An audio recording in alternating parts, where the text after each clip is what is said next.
Boy, Bethesda's conference was, it was something alright. Microsoft's conference was pretty mediocre, but they didn't really do anything crazy or cringeworthy. But Bethesda, man, this is going to be a wonderful trip down the rabbit hole. As always, I'm joined by Cringe Watchdog. Let's dive in, shall we? The Bethesda conference starts with a 30-second countdown. Boy, that was fast, Cringe Watchdog. What a horrific choice. Like, people are really excited for a Morrowind remake. Also, man, this is 3 for 3 on conferences where there's been a focus on diversity and inclusivity. It almost feels like a life insurance commercial. Gotta say, though, it does a great job of making you excited to finally get to the actual conference. That's an interesting way to start, make people so bored they beg for it.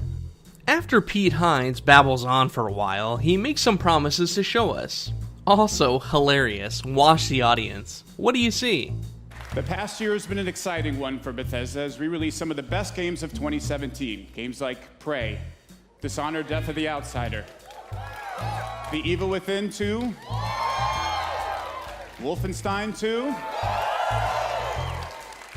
We even released exciting updates for The Elder Scrolls Online. We brought full open world VR with Fallout 4 and Skyrim, plus Doom VFR, and we even released our first 2 games for the Nintendo Switch.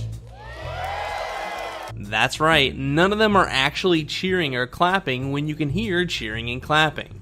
Holy shit, has Bethesda really fallen this far? First off, we get some Rage 2, but not before Andrew WK, walks out. Here's your Rage 2 gameplay, a live musical performance. I'd be fucking livid if I went all the way across the country to E3 to do this as a living for a journalist, only to get a musical performance instead of gameplay. I mean, look at the audience. Even the fucking audience is confused, wondering where the gameplay is.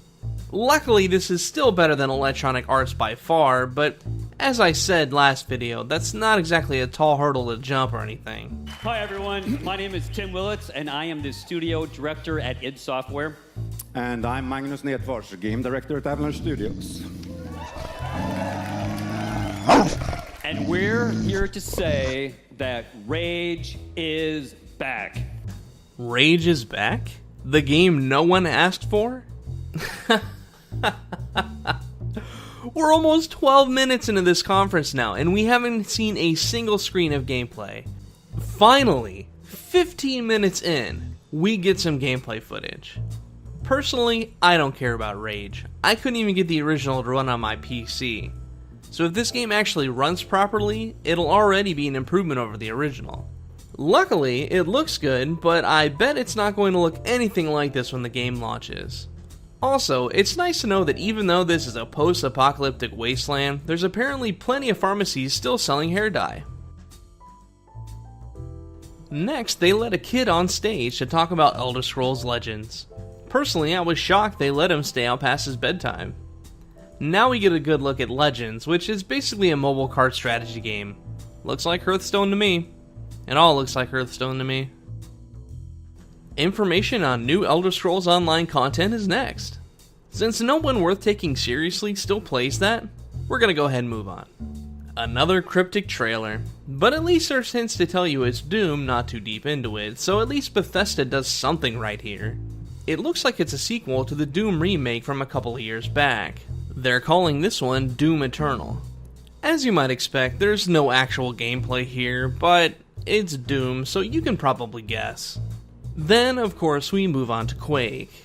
It's not Bethesda without Quake. Sadly, no one seems to care about it. Watch the lukewarm reaction this guy get. How's everybody feel tonight? Pretty hype? Just like a little hype or like crazy hype right now, right? Let's go. Frankly, I don't care about it either, since I haven't played a Quake game since high school. Quake Champion seems great for folks who like that fast-paced Quake action. Prey did really well, so I'm not surprised they're doing DLC for it. It actually looks really cool. I'd love to play Prey in this DLC sometime. This is actually the first time Bethesda hits it out of the ballpark in this conference. Wolfenstein. They basically announced they're bringing it to Switch. Also, a new game, Wolfenstein Youngblood, which is apparently a co-op experience. Nothing super crazy here, just it's clearly to push the story forward. Finally, after announcing a couple of VR games that no one cares about, Tiny Todd Howard has a troll video about Skyrim being on various kinds of devices, like smart speakers. It's amusing, thankfully. We're getting some real information about Fallout 76. Tiny Todd tells us all about it by showing us a trailer we've already seen in the Microsoft conference. To be fair, it's possible the folks at the Bethesda conference may not have seen it, so it's forgivable. Finally, the good news. We get some gameplay. Scripted gameplay, but gameplay at last. Tiny Todd later confirms Fallout 76 will be completely online, and that there will be a beta. Frankly, beyond that, nothing else of value comes out of the Bethesda conference. Except for a fucking Elder Scrolls mobile game. Oh boy, mobile games for everyone.